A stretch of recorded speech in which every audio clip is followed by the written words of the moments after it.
بسم اللہ الرحمن الرحیم قال النبی صلی اللہ علیہ وسلم الدنیا سجن المؤمن وجنت الکافر۔ حضور پاک صلی اللہ علیہ وآلہ وسلم نے ارشاد فرمایا، دنیا مومن کے لیے قید خانہ ہے اور کافر کے لیے جنت ہے۔ مسلم شریف کی حدیث ہے۔ اس حدیث کا جو پہلا جز ہے اس کے اندر فرمایا کہ الدنیا سجن المؤمن، دنیا جو ہے یہ مومن کے لیے قید خانہ ہے۔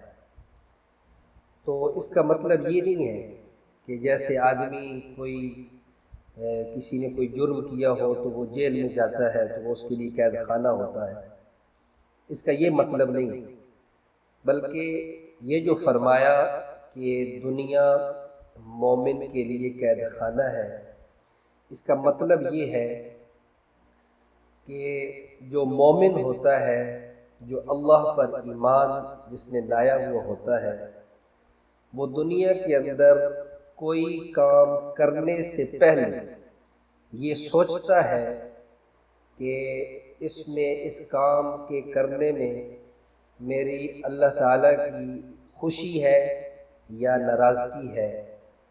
یہ جو وہ سوچتا ہے، اور اللہ تعالیٰ نے جو ایمان والوں کے لیے حدود مقرر فرمائی ہیں، اللہ تعالیٰ نے جو احکام دیے ہیں کہ یہ کام کرنا ہے، یہ نہیں کرنا، یا جو ایمان والا گناہوں سے بچتا ہے، اگرچہ گناہ کرنے کا مادہ ہر کسی کے اندر ہوتا ہے، خیر و شر کا مادہ ہر کسی کے اندر ہے، تو اب ایمان والا اس گناہ کے مادے کے ہونے کے باوجود پھر بھی اپنے آپ کو گناہوں سے بچاتا ہے، اور اس بات کی جو کوشش کرتا ہے کہ میرا اللہ مجھ سے کبھی ناراض نہ ہو، تو اس اعتبار سے فرمایا کہ دنیا مومن کے لیے قید خانہ ہے۔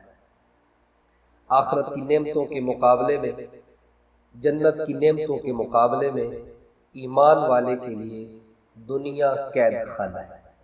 اس کا یہ مطلب ہے وجنت الکافر، اور کافر کے لیے دنیا جنت ہے۔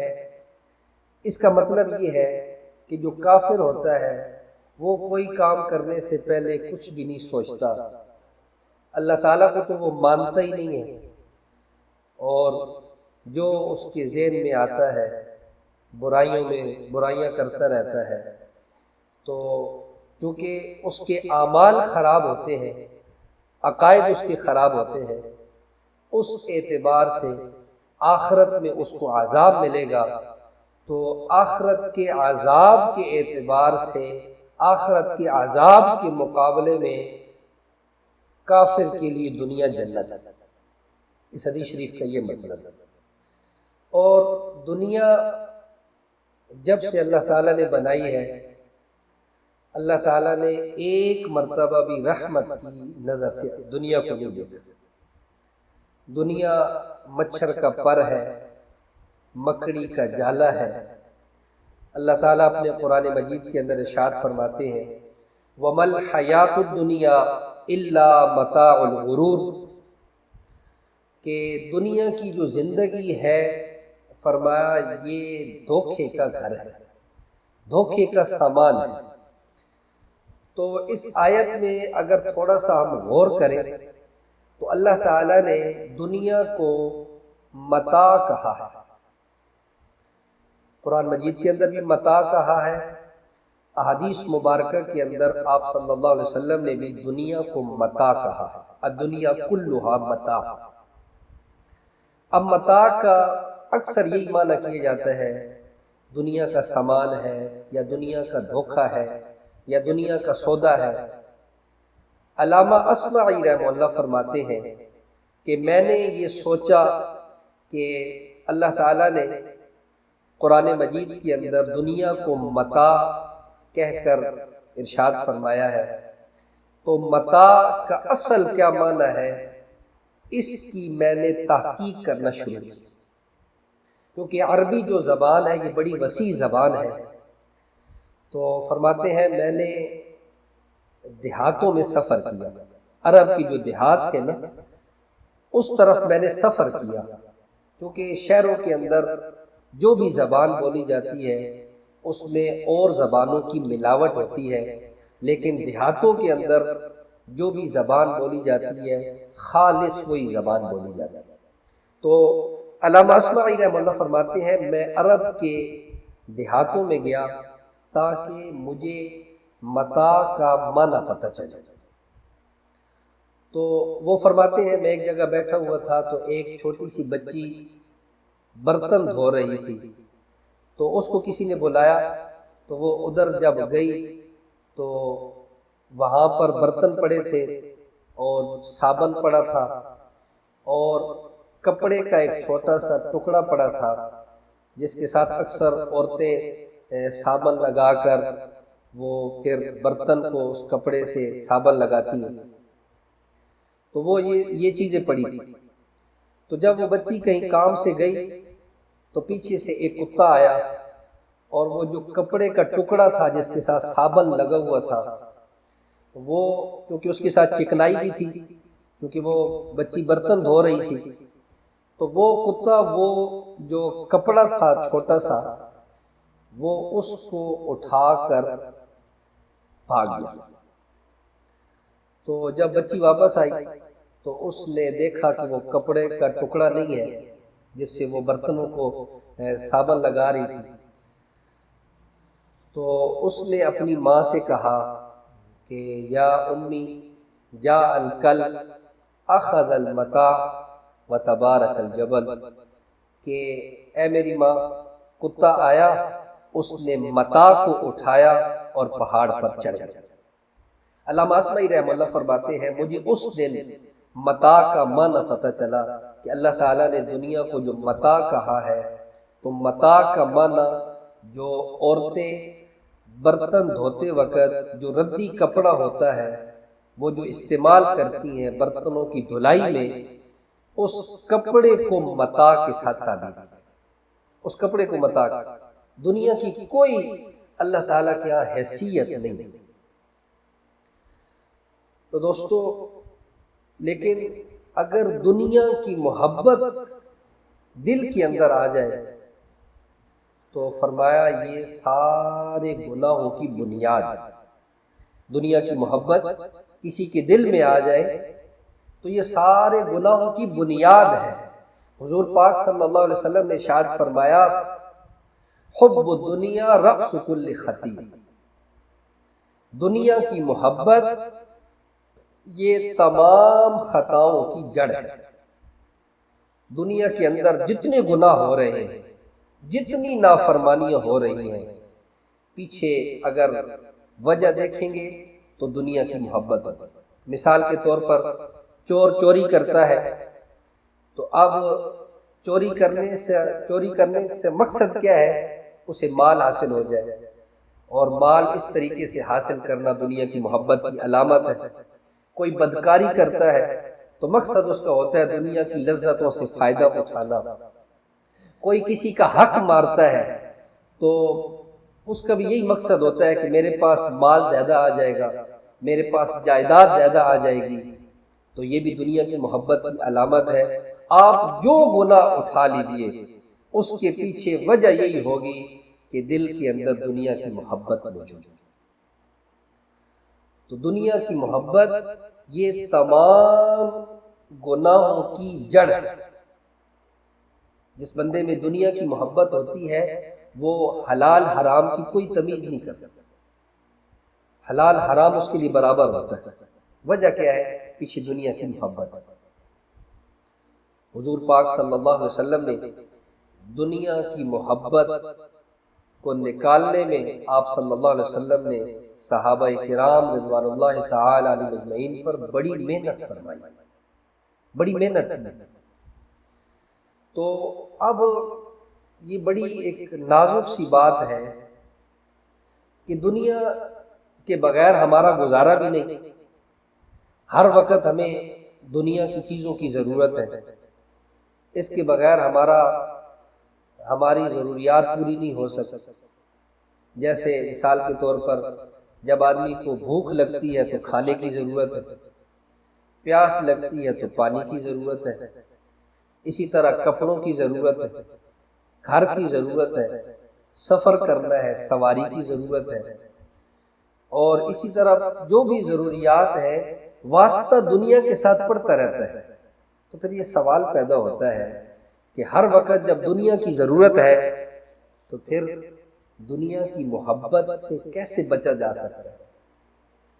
تو دوستو، یہی انبیاء علیہ السلام کی محنت کا مقصد ہوتا تھا کہ لوگ دنیا کی چیزوں کو تو استعمال کریں لیکن دل کے اندر دنیا کی محبت کو نہ ڈالیں۔ تمام انبیاء علیہ السلام نے یہی محنت فرمائی کہ دنیا سے ہٹایا نہیں بلکہ دنیا کی محبت کو دلوں میں ڈالنے سے روکا ہے۔ یہ انبیاء علیہ السلام کی محنت یہی تھی کہ دل کے اندر دنیا کی محبت نہ آئے، دنیا کی چیزوں کی محبت نہ آئے، کسی کی چیز کی محبت نہ آئے، دل میں محبت آئے تو صرف اللہ کی محبت ہے۔ کسی نبی نے دنیا کی چیزوں کو استعمال کرنے سے منع نہیں کیا، لیکن یہ بات سمجھائی ہے کہ دنیا اصل نہیں ہے، دنیا دھوکے کا گھر ہے، مچھر کا پر ہے، مکڑی کا جالا ہے، یہ بات سمجھائی ہے۔ مولانا رومی رحمہ اللہ نے بڑی بہترین مثال دے کر اس بات کو سمجھایا ہے کہ آدمی دنیا کی چیزوں کو استعمال کرے لیکن دنیا کی محبت دل کے اندر نہ آنے دے۔ انہوں نے بڑی پیاری مثال دی ہے، فرمایا دنیا اور انسان کی مثال فرمایا کشتی اور پانی کی طرح ہے۔ جس طرح کشتی ہوتی ہے اور کشتی پانی پہ چلتی ہے اور خشکی پر نہیں چل سکتی، اسی طرح انسان کی مثال بھی کشتی کی طرح ہے کہ جس طرح کشتی بغیر پانی کے نہیں چل سکتی، اس طرح انسان دنیا کی ضروریات کو استعمال کیے بغیر اس کا گزارا نہیں ہو سکتا۔ اب انسان کو کشتی کے ساتھ مثال دی اور دنیا کو پانی کے ساتھ مثال دی کہ اب کشتی پانی پہ چلتی ہے اور اس کے آس پاس پانی ہوتا ہے، تو اب اس کے دائیں طرف بھی پانی ہے، بائیں طرف بھی پانی ہے، آگے بھی پانی ہے، پیچھے بھی پانی ہے، اس پر کشتی چل رہی ہے۔ اب کشتی کا کوئی نقصان نہیں ہوگا، لیکن اگر وہی پانی جو اس کے آس پاس ہے، وہی پانی اگر کشتی کے اندر آ جائے تو پھر کشتی کا نقصان ہونے کا خطرہ ہے، کشتی کے ڈوبنے کا خطرہ ہے۔ فرمایا اسی طرح انسان اور دنیا کی مثال ہے کہ انسان جو دنیا کی ضروریات کو استعمال کرتا ہے، وہ ضروریات، وہ اسباب اگر آدمی کے آس پاس رہیں، ان کی محبت دل کے اندر نہ جائے تو فرمایا یہ پھر دنیا اس کے لیے کوئی نقصان دہ نہیں ہے۔ لیکن اگر دنیا کی محبت دل کے اندر چلی گئی، جس طرح کشتی میں پانی چلا جاتا ہے، کشتی ڈوب جاتی ہے، اسی طرح اگر دنیا کی محبت دل کے اندر چلی جاتی ہے تو انسان تباہ ہو جاتا ہے۔ جس طرح وہ کشتی ڈوب جاتی ہے، اس طرح انسان کا بھی ڈوبنے کا خطرہ ہے، اس طرح انسان کا بھی ناکام ہونے کا خطرہ ہے۔ اس وجہ سے دنیا کی محبت دل کے اندر نہیں بسانی چاہیے۔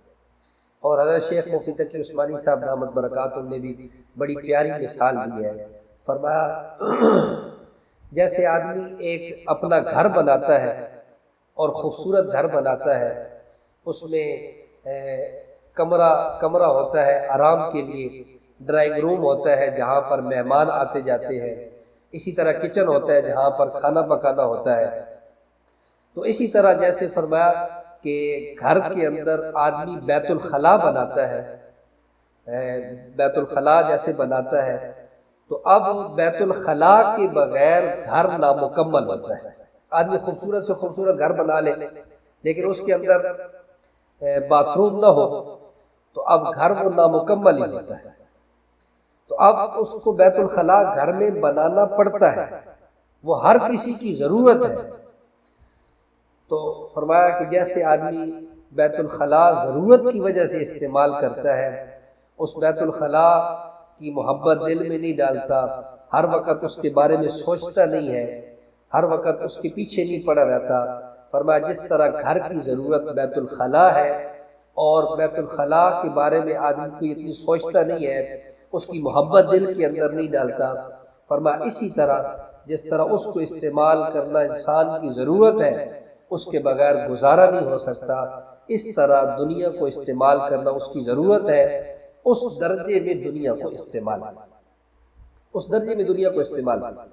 تو خلاصہ یہ ہے کہ دنیا، ویسے عام طور پر لوگ یہ سمجھتے ہیں جس کے پاس مال زیادہ ہے وہ دنیا دار ہے، جس کے پاس جائیدادیں زیادہ ہیں وہ دنیا دار ہے۔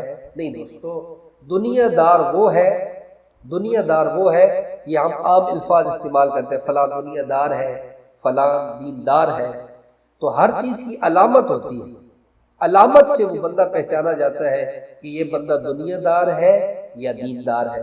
مثال کے طور پر ایک آدمی کی دکان ہے، اب وہ دکان پر اپنی تجارت کر رہا ہے، کپڑے بیچ رہا ہے یا جس چیز کی بھی دکان ہے، لیکن اب ایک طرف سے اللہ کا حکم آ گیا، نماز کا وقت ہو گیا، مؤذن نے پکارا حی علی الصلاۃ حی علی الفلاح، آؤ نماز کے لیے، آؤ کامیابی کے لیے۔ اب اس نے اپنی دکان کو چھوڑ دیا، دکان کو بند کر دیا، اللہ کے حکم کو پورا کرنے کے لیے چل پڑا، تو اس بات کی علامت ہوگی کہ یہ بندہ دنیا دار نہیں ہے بلکہ دیندار ہے۔ اسی طرح مال کی جو حقوق ہے، زکوٰۃ ہے یا ویسے اس کی فصل ہے، اس پر عشر ہے، اگر مال کی حقوق ادا کر رہا ہے، جو اس کے پاس مال ہے تو اس کی زکوٰۃ ادا کر رہا ہے، تو پھر بھی اس بات کی علامت ہے کہ یہ بندہ دیندار ہے، دنیا دار نہیں۔ تو دنیا کی محبت دل کے اندر جب آ جاتی ہے پھر آدمی کا نقصان ہوتا ہے۔ یہ کوشش کرنی چاہیے کہ دنیا کی محبت دل کے اندر نہ آئے۔ جب دنیا کی محبت آتی ہے تو آخرت کی محبت دل سے نکل جاتی ہے، اور دو محبتیں ایک دل میں جمع نہیں ہو سکتی، دو محبتیں ایک دل میں جمع نہیں ہو سکتی، یا اللہ کی محبت ہوگی یا دنیا کی محبت۔ جس دل میں دنیا کی محبت ہو اس دل میں اللہ کی محبت نہیں آ سکتی، جس دل میں اللہ کی محبت ہو اس دل میں دنیا کی محبت نہیں آ سکتی۔ حضور پاک صلی اللہ علیہ وسلم نے یہی صحابہ کرام رضوان اللہ تعالی علیہم اجمعین پر محنت فرمائی، اور ایک ایک صحابی اللہ کی محبت میں ڈوبا ہوا تھا اور دنیا کی محبت سے میلوں دور تھا۔ دنیا کی محبت کا ان کے دلوں کے اندر کوئی شیبہ ہی نہیں تھا، لیکن اللہ کی محبت سے ان کے دل روشن۔ جیسے حضرت عبیدہ بن جراح رضی اللہ تعالیٰ عنہ کے بارے میں آتا ہے کہ ان کو حضرت عمر رضی اللہ تعالیٰ عنہ نے اپنے دور خلافت میں شام کا گورنر بنا کر بھیجا، اور شام زیادہ تر فتح بھی حضرت عبیدہ بن جراح رضی اللہ تعالیٰ عنہ کی وجہ سے ہوا تھا۔ بہت بڑے کمانڈر تھے، بہت بڑے مجاہد تھے، تو شام کو اس وقت علاقہ بھی بہت زیادہ تھا، جیسے وہ آج 4 ممالک میں تقسیم ہو چکا ہے، اردن ہے، لبنان ہے، فلسطین ہے، تو اس وقت یہ سارا ایک ہی علاقہ تھا۔ تو شام کے اندر مال و دولت کی بہت زیادہ فراوانی تھی، تو ان کو گورنر بنا کر بھیجا۔ حضرت عمر رضی اللہ تعالیٰ عنہ مدینہ منورہ سے سرپرستی فرما رہے تھے، پورے جہاں جہاں حضرت عمر رضی اللہ تعالیٰ کی خلافت تھی۔ تو ایک مرتبہ حضرت عمر رضی اللہ تعالیٰ عنہ معائنہ کرنے کے لیے شام میں تشریف لائے، تو باتوں باتوں میں حضرت عبیدہ بن جراح رضی اللہ تعالیٰ عنہ سے فرمایا کہ اے عبیدہ، میں آپ کا گھر دیکھنا چاہتا ہوں، میں آپ کا گھر دیکھنا چاہتا ہوں۔ حضرت عمر رضی اللہ تعالیٰ کے ذہن میں تھا کہ یہ مال و دولت والے علاقے ہیں تو ان کا بھی بڑا گھر ہوگا. تو حضرت عبیدہ بن جراح رضی اللہ تعالیٰ نے فرمایا کہ یا امیر المومنین، آپ میرا گھر دیکھ کر کیا کریں گے سوائے اس کی کہ آپ اپنی آنکھیں نچوڑیں. تو حضرت عمر رضی اللہ تعالیٰ نے فرمایا کہ نہیں، میں آپ کو گھر دیکھنا چاہتا ہوں. جب زیادہ اصرار فرمایا تو حضرت عبیدہ بن جراح رضی اللہ تعالیٰ نے فرمایا کہ ٹھیک ہے، آپ میرے ساتھ چلیں، میں آپ کو اپنا گھر دکھاتا ہوں. تو حضرت عمر رضی اللہ تعالیٰ حضرت عبیدہ بن جراح رضی اللہ تعالیٰ کے ساتھ چلے. چلتے چلتے دمشق شہر آیا اور اس کی رونق اور چمک دمک وہ بھی گزر گئی. جب جنگل شروع ہوا تو حضرت عمر رضی اللہ تعالیٰ عنہ نے حضرت عبیدہ بن جراح رضی اللہ تعالیٰ سے فرمایا کہ عبیدہ مجھے کہاں لے کے جا رہے ہیں؟ فرمایا حضرت ابھی قریب آ گیا گھر. تو ایک جنگل میں ایک جھونپڑی بنی ہوئی تھی جس کا چھت کھجور کے پتوں سے بنا ہوا تھا. حضرت عمر رضی اللہ تعالیٰ نے دیکھ کر حیران ہو گئے. حضرت عبیدہ بن جراح رضی اللہ تعالیٰ نے فرمایا کہ امیر المومنین یہ میرا گھر ہے. حضرت عمر رضی اللہ تعالیٰ نے اس جھونپڑی میں داخل ہوئے تو جب چاروں طرف نظر دوڑائی تو کوئی بستر نہیں، کوئی برتن نہیں، کوئی کچھ چیز نہیں، صرف ایک مصلی نظر آیا. تو حضرت عمر رضی اللہ تعالیٰ فرمانے لگے عبیدہ یہاں تو کوئی چیز نہیں ہے، کوئی آرام کرنے کے لیے بستر نہیں ہے، کوئی کھانا پکانے کے لیے کوئی برتن نہیں ہے. فرمایا امیر المومنین یہاں ساری چیزیں موجود ہیں، یہ مصلی جو ہے اسی پر میں نماز پڑھتا ہوں اور جب میں نے سونا ہوتا ہے تو اسی پر میں سو جاتا ہوں. اور حضرت عبیدہ بن جراح رضی اللہ تعالیٰ عنہ نے چھت کی طرف اپنا ہاتھ بڑھایا، وہاں سے ایک پیالہ نکالا اور اس پیالہ کے اندر پانی تھا اور اس میں روٹی کے چھوٹے چھوٹے ٹکڑے اس کے اندر بھگوئے ہوئے تھے. حضرت عبیدہ بن جراح رضی اللہ تعالیٰ فرمانے لگے امیر المومنین یہ برتن بھی موجود ہیں، یہ پیالہ ہے اور اس کے اندر یہ روٹی ہے اور یہی میں کھانا کھاتا ہوں روزانہ. کیونکہ دن کو جو حکومت کی طرف سے مجھے جو ذمہ داریاں دی گئی ہیں میں ان کو ادا کرتا ہوں، دن کو کھانے کی فرصت نہیں ملتی. اور میں نے ایک عورت کو کہا ہوا ہے کہ وہ 2-3 دن کی روٹیاں مجھے پکا کر دے جاتی ہے، تو جب تک وہ روٹیاں نرم ہوتی ہیں وہ میں کھاتا رہتا ہوں. جب وہ روٹیاں سخت ہو جاتی ہیں تو میں اس طرح پانی میں بھگو کے چلا جاتا ہوں، جب واپس آتا ہوں تو وہ روٹی نرم ہو چکی ہوتی ہے، یہی روٹی میں کھا لیتا ہوں. حضرت عمر رضی اللہ تعالیٰ کی آنکھوں میں آنسو آ گئے اور فرمانے لگے اے عبیدہ خدا کی قسم اس مال و دولت کی وجہ سے بھی تم ذرہ بھر نہیں بدلے. جس طرح آپ حضور پاک صلی اللہ علیہ وسلم کے زمانے میں تھے اسی طرح آج بھی آپ اسی طرح، آج بھی آپ اسی طرح. تو دوستو جن کے دلوں میں دنیا کی محبت نہیں ہوتی اور اللہ کی محبت ہوتی ہے، وہ دنیا کی محبت سے اس طرح دور ہوتی، اس طرح دور رہتے ہیں. تو دل کے اندر ایک ہی محبت آ سکتی ہے، یا دنیا کی محبت یا اللہ کی محبت. تو دوستو یہ بات کرنے کے بعد میں اور آپ اپنے بارے میں غور کریں، اپنے گریبان میں جھانک کر دیکھیں، اپنے دل کی طرف مخاطب ہو کر یہ سوچیں کہ ہمارے دل کے اندر دنیا کی محبت ہے یا اللہ کی محبت ہے. ہم اپنے دلوں کو دیکھیں، اپنے آپ کو دیکھیں، اور اگر خدا نخواستہ دنیا کی محبت ہے پھر اپنے اوپر محنت کرنے کی ضرورت ہے، اپنے اوپر محنت کرنے کی ضرورت ہے. نیک لوگوں کی صحبت میں بیٹھنے کی ضرورت ہے، نیک علماء کی صحبت میں بیٹھنے کی ضرورت ہے، اللہ والوں کی مجالس اختیار کرنے کی ضرورت ہے. جب ہم نیک مجالس اختیار کریں گے، کیونکہ مجالس جو جیسا ماحول ہوتا ہے ویسا آدمی بن جاتا ہے.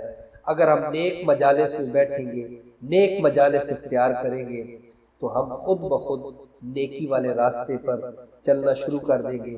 اللہ کی محبت بھی آ جائے گی اور دنیا کی محبت خود بخود نکل جائے گی. اللہ تعالیٰ سے دعا ہے اللہ تعالیٰ عمل کرنے کی توفیق عطا فرمائے۔